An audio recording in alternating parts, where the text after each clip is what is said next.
নমস্কার বন্ধুরা, পম্পার কিচেনে আপনাদের সকলকে স্বাগত। আজ আমি আপনাদের সাথে একদম ভিন্ন পদ্ধতিতে একটা চকলেট মালাই কেকের রেসিপি শেয়ার করব। ফ্রুট কেক, চকলেট কেক, বাটি কেক, নানা ধরনের কেকের রেসিপি আগে আমি আপনাদের সাথে শেয়ার করেছি, চাইলে দেখে নিতে পারেন। তবে আজকের এই চকলেট মালাই কেকের স্বাদই আলাদা, একদম ইউনিক পদ্ধতিতে বানানো এই মালাই কেকটা আমার মতো একবার বানিয়ে দেখবেন, অসাধারণ খেতে হয়। এটা যেমন নরম তেমন তুলতুলে, শুধু তাই নয়, এতটাই স্পঞ্জি হয় যে মুখে দিলেই মিলিয়ে যাবে। তাহলে চলুন দেরি না করে আজকের এই ভিন্ন স্বাদের চকলেট মালাই কেকের রেসিপিটা দেখে নেওয়া যাক। আজকের এই কেকটা বানানোর জন্য প্রথমে দেখুন এখানে অরেঞ্জ জুস নিয়ে নিয়েছি, এই কাপটার মাপ করে হাফ কাপ। এর মধ্যে দিয়ে দেবো কিছুটা কাজু বাদাম। কাজু বাদামটাকে দেখুন একটু ছোট বড় করে কেটে নিয়েছি, সেটাকেও দিয়ে দিলাম। অল্প একটু মোরব্বা দিয়ে দেব, আমসত্ত্ব দিয়ে দেবো একদম অল্প করে। কিছুটা টুটি ফুটি নিয়েছি, সম্পূর্ণটা দেবো না, অল্প করেই আমি দেব। সব রকম কালার অল্প অল্প দিয়ে দিলাম। 2 রকম কিশমিশ একদম অল্প অল্প দিয়ে দেব। এবার এই ড্রাই ফ্রুটগুলোকে আমি অরেঞ্জ জুসের মধ্যে কিন্তু একটু ভিজিয়ে রেখে দেবো। তাতে করে কি হবে, এই ড্রাই ফ্রুটগুলো কিন্তু একটু নরম হয়ে যাবে আর কেকটা কিন্তু ভীষণ সুন্দর হবে। তো যাই হোক, এটাকে আমি 15 মিনিটের জন্য রেস্টে রেখে দেবো। এবার দেখুন একটা পাত্র আর একটা ছাঁকনি নিয়ে নিয়েছি, এর মধ্যে দিয়ে দেবো এই বাটি মাপ করে 1 বাটি গমের আটা, দিয়ে দেবো একই বাটি মাপ করে 1 বাটি সুজি, হাফ বাটি দিয়ে দেবো মিল্ক পাউডার, সামান্য একটু লবণ দিয়ে দিলাম, 2 চামচ দিয়ে দেবো কোকো পাউডার, 2 চামচ দিলেই হবে। এবার সমস্ত উপকরণ আমি একটু ভালোভাবে চেলে নেব। এইভাবে চেলে নিলে কিন্তু এই যে কেকটা বানাবো একদম পারফেক্ট হবে। আচ্ছা, এখানে বলে রাখি, আজকে যে কেকটা বানাবো এখানে কিন্তু আমি কোনো রকম তেল বাটার কোনো কিছুই ব্যবহার করব না, একদম তেল ছাড়া এই কেকটাকে আমি বানাবো। আগে আমি আপনাদের সাথে নানা রকম কেকের রেসিপি শেয়ার করেছি, তবে এই কেকটা একটু আলাদা পদ্ধতিতে বানাচ্ছি, আশা করছি আপনাদের ভীষণ ভালো লাগবে। সমস্ত উপকরণ দেখুন খুব ভালোভাবে চেলে নিয়েছি। এবার এখানে দিয়ে দেবো ব্লেন্ড করে রাখা মিচিরি, এই বাটি মাপ করে 1 বাটি। এখানে চিনিও আমি ব্যবহার করব না, চিনি তেল ছাড়া এটা বানাচ্ছি। আর আপনারা চাইলে কিন্তু মিচিরি পরিবর্তে চিনিও ব্যবহার করতে পারেন। দেখুন মিচিরি ব্লেন্ড করার সময় এটা যেহেতু জমে গেছে, অনেকটা গোটা গোটা অংশ রয়েছে, একটু চেলে নিলে কি হবে, এই গোটা গোটা অংশগুলোকে আবার একবার আমি ব্লেন্ড করে নেব, তাতে করে খুব সুবিধা হবে। এবার দেখুন সমস্ত শুকনো উপকরণ একটু ভালোভাবে আমি মিক্সড করে নেব। এবার এখানে দিয়ে দেবো লিকুইড দুধ। দুধটা অল্প অল্প দেবো আর এটাকে খুব সুন্দর করে মিক্সড করে নেব। তো প্রথমে আমি 1 কাপ দুধ দিয়ে দিলাম। আচ্ছা, এখানে যেহেতু আমি মিল্ক পাউডার ব্যবহার করেছি তাই লিকুইড দুধ না দিলেও চলবে। এই ব্যাটারটা আপনারা জল দিয়েও বানাতে পারেন, তো আমার হাতের কাছে লিকুইড দুধ ছিল তাই আমি লিকুইড দুধ ব্যবহার করছি। এখানে দেখুন আমি 1 কাপ লিকুইড দুধ দিয়েছি, এখানে আরো একটু দুধের প্রয়োজন, তবে সেটা আমি পরে ব্যবহার করব। যেহেতু আমি সুজি ব্যবহার করেছি, সুজি কিন্তু দুধটাকে অ্যাবজর্ব করে ফুলে যাবে, তাই কি করব, এটাকে আমি 10 মিনিটের জন্য রেস্টে রেখে দেব। 10 মিনিট পর আমি আপনাদের সাথে নেক্সট স্টেপ শেয়ার করব। আর এখানে বেশ কিছু উপকরণ অ্যাড করতে হবে, সেটা কিন্তু আমি 10 মিনিট পরেই ব্যবহার করব। তো যাই হোক, এটাকে আমি 10 মিনিটের জন্য রেস্টে রেখে দিলাম। মিশ্রণটাকে দেখুন 10 মিনিটের জন্য আমি রেস্টে রেখে দিয়েছিলাম। মিশ্রণটা ঘনত্ব দেখুন আগে থেকে কিন্তু আরো বেশি ঘন হয়ে গেছে, দেখে বুঝতেই পারছেন। তো দুধ আমি পরে ব্যবহার করব। দুধটা ব্যবহার করার আগে যে ড্রাই ফ্রুটটাকে আমি অরেঞ্জ জুসের মধ্যে ভিজিয়ে রেখে দিয়েছিলাম সেটার মধ্যে দিয়ে দেব, সম্পূর্ণটা এখানে অ্যাড করব। আবার এটাকে আমি খুব সুন্দর করে ব্লেন্ড করে নেব। দেখুন অরেঞ্জ জুসটা দেওয়ার পর মিশ্রণটা কিন্তু আগের থেকে অনেকটাই পাতলা হয়ে গেছে, দেখে বুঝতেই পারছেন। তো দুধের প্রয়োজন হলে সেটা কিন্তু পরে অ্যাড করতে হবে। যেহেতু অরেঞ্জ জুসটা আমি দিয়েছি অনেকটাই জল, তাই দেখুন অনেকটাই পাতলা হয়ে গেছে। এই রকমই কিন্তু কেকের ব্যাটার হবে, এখানে কিন্তু আর দুধের প্রয়োজন লাগবে না। এই দেখুন 1 কাপ দুধ হতেই কিন্তু হয়ে গেছে। মিশ্রণটাকে দেখুন খুব সুন্দর করে আমি রেডি করে নিয়েছি। এবার এখানে কয়েকটা উপকরণ অ্যাড করব। সামান্য একটু মালাই এখানে আমি অ্যাড করব।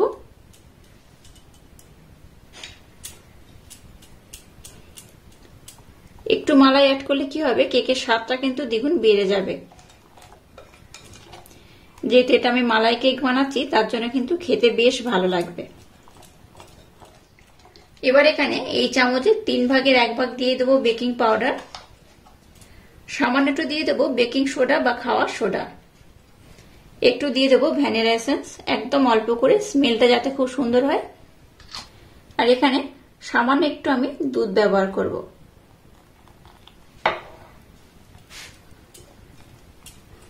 আবার সমস্ত উপকরণ আরেকবার আমি খুব সুন্দর করে ব্লেন্ড করে নেব। আজকে যে কেকটা বানাবো তার জন্য দেখুন ব্যাটারটা একদম রেডি হয়ে গেছে। আর ঘনত্বটা কিন্তু এইরকমই হয়েছে, খুব ঘন নয় আবার খুব পাতলা নয়, দেখে বুঝতেই পারছেন এটা কিন্তু একদম পারফেক্ট হয়েছে। এবার দেখুন এরকম একটা পাত্র আমি নিয়ে নিয়েছি, আর পাত্রের মধ্যে চারিদিকে আমি খুব সুন্দর করে তেলের প্রলেপ লাগিয়ে দিয়েছি, দেখে বুঝতেই পারছেন। তেল কিন্তু কেকের ব্যাটারের মধ্যে আমি ব্যবহার করিনি, জাস্ট এখানে একটু তেল দিয়েছি।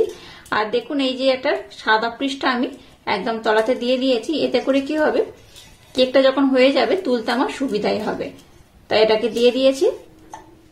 এবার এই ব্যাটারটাকে আমি এই পাত্রের মধ্যে ঢেলে দেব। ব্যাটারটাকে দেখুন আমি খুব সুন্দর করে দিয়ে দিয়েছি। এবার এখানে কিছু ড্রাই ফ্রুট আমি ডেকোরেশন করে দেব, আপনারা কিন্তু আপনাদের মনের মতো করে এটাকে ডেকোরেশন করতে পারেন। কিছুটা কিশমিশ দিয়ে দেব, 2 রকম কিশমিশ, কিছুটা চেরি ফল উপর থেকে দিয়ে দেব, একটু আমসত্ব দিয়ে দেব, আর দিয়ে দেব কিছুটা টুটি ফুটি। এবার দেখুন গ্যাসটাকে জ্বেলে দিয়ে একটা কড়া বসিয়ে দিয়েছি আর একটা স্ট্যান্ড দিয়ে দিয়েছি। এবার এই পাত্রটাকে আমি এর মধ্যে বসিয়ে দেব। এবার এটাকে ঢাকা দিয়ে গ্যাসের ফ্লেমটাকে আমি 5 মিনিটের জন্য হাই দেব, তারপর লো করে খুব সুন্দর করে এটাকে আমি বানিয়ে নেব।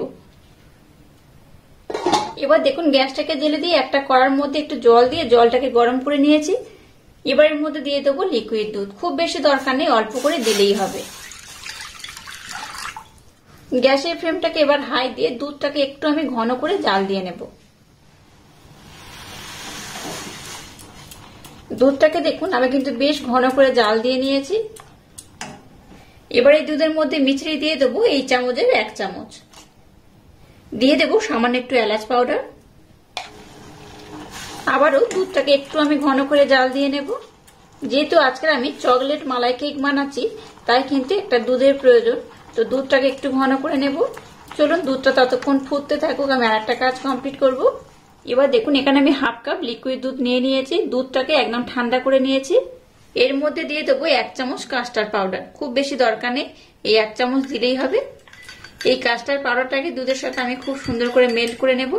আজকে যে মালাই কেকটা বানাচ্ছি তাতে এই কাস্টার্ড পাউডারের ফ্লেভারটা কিন্তু দারুণ লাগবে। তো যাই হোক 1 চামচ দিয়ে এটাকে দেখুন খুব সুন্দর করে আমি মেল্ট করে নিয়েছি। এদিকে দেখুন দুধটাও কিন্তু একটু ঘন হয়ে গেছে। এবার যে কাস্টার্ড পাউডারটাকে আমি মেল্ট করলাম দুধের মধ্যে দিয়ে দেব, অল্প অল্প দেব, আর এটাকে কন্টিনিউ নাড়তে থাকবো। সম্পূর্ণটা দেখুন আমি দিয়ে দিয়েছি। এবার গ্যাসের ফ্লেমটাকে একদম লো রেখে আর একটু নাড়াচাড়া করে ঘন করে নেব। এই যে মালাইটা বানাচ্ছি এটা কিন্তু খুব বেশি ঘন করা যাবে না, আবার খুব পাতলাও রাখা যাবে না, মিডিয়াম করতে হবে।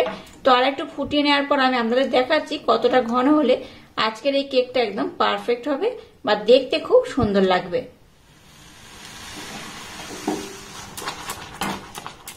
দেখুন কাস্টার্ড পাউডার দেওয়ার পর এটাকে আমি একটু ঘন করে আমি জাল দিয়ে নিয়েছি। এই দেখুন খুব ঘন যেমন নয় আবার খুব পাতলা নয়, খুব ঘন করলে যেমন ভালো লাগবে না খেতে, আবার খুব পাতলা হলেও হবে না। এই যে ঘনত্ব দেখতে পাচ্ছেন এইরকমই ঘনত্ব হবে। তাতে করে কি হবে এটা যখন ঠান্ডা হয়ে যাবে তখন কিন্তু আর একটু ঘন হয়ে যাবে, তো সেটাই হলেই কিন্তু একদম পারফেক্ট হবে। আর এটাকে যদি জাল দিয়ে আরো ঘন করি এটা কিন্তু যখন ঠান্ডা হবে আরো বেশি ঘন হয়ে যাবে। তো এটাকে আর খুব ঘন করবো না, এটা এইরকমই থাকবে। আর এটাকে আমি খুব ভালোভাবে ঠান্ডা করে নেব। এবার যখন কেকটা হয়ে যাবে তারপর আমি আপনাদের সাথে নেক্সট স্টেপ শেয়ার করব, আর কিভাবে এই মালাইটা ব্যবহার করব তখন আমি আপনাদের দেখিয়ে দেব। তো যাই হোক এবার আমি গ্যাসটাকে বন্ধ করে দিলাম, আর এটাকে আমি একটু ভালোভাবে এবার ঠান্ডা করে নেব। দেখুন কেকটা কতটা ফুলে গেছে আর কত সুন্দর হয়েছে। দেখুন আমি আপনাদের 30 মিনিট পর দেখাচ্ছি কেকটা কত সুন্দর হয়েছে। আর একটা বড় কাঠি নিয়েছি, কাঠির মাধ্যমে আমি আপনাদের দেখিয়ে দেব ভিতরের পোর্শনটা ঠিকঠাক ভাবে হয়েছে কিনা। এই দেখুন কাঠিটার গায়ে কিন্তু কিচ্ছু লেগে নেই, দেখে বুঝতেই পারছেন একদম পরিষ্কার হয়ে উঠে গেছে। তার মানে কিন্তু কেকটা একদম রেডি হয়ে গেছে। তো যাক এবার আমি গ্যাসটাকে বন্ধ করে দেব আর কেকটাকে খুব ভালোভাবে ঠান্ডা করে নেব, তারপর আমি নেক্সট স্টেপ আপনাদের সাথে শেয়ার করব।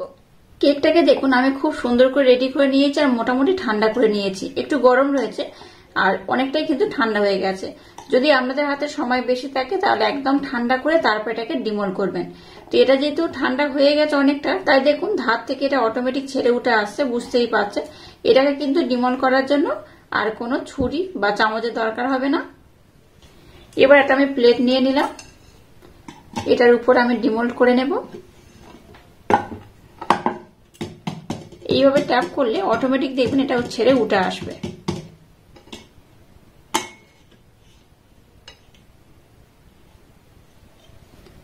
এবার দেখুন পিছনের কাগজটাকে আমি উঠিয়ে নেব।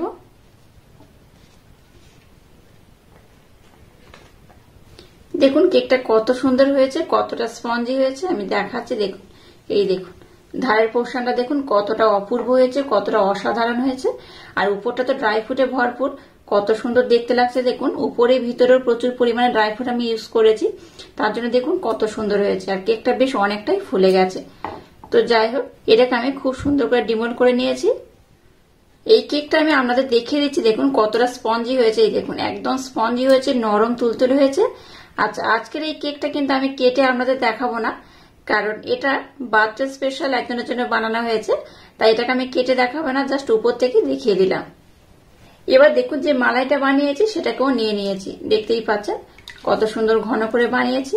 এবার এই মালাইটাকে আমি উপর থেকে দিয়ে দেব।